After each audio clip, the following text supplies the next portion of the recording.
మండలం గౌడవనహల్లి పంచాయతీ పరిధిలో తురుకవాండ్లపల్లి, జమ్మానపల్లి, గౌడవనహల్లి గ్రామాల్లో దాదాపుగా మేము 800 ఎకరాల పొలాన్ని ఏపీఐఎస్సి భూములకి గత 20 ఏళ్ళ క్రితమే మేము పరిశ్రమల ఏర్పాటుకు భూములు ఇచ్చేసాము.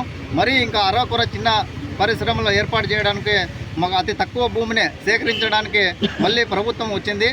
ఇలాంటి భూమిని సేకరించే భూమిని ఆపాలని మాకు తిండి గింజలు పండించుకొని వేరే జీవనాధారం లేదు. మాది కర్ణాటక సరిహద్దు మారుమూల ప్రాంతము, అంతా వలస వెళ్లాల్సిన దీనస్థితి ఏర్పడింది. కాబట్టి కలెక్టర్ దృష్టికి ఈరోజు మేము దాదాపు 150 మంది రైతులు సొంత ఖర్చులతో ఇక్కడికి వచ్చి మేము వేడుకున్నాం, విన్నవించుకున్నాం. మా భూసేకరణని పూర్తిగా నిలిపివేయండి.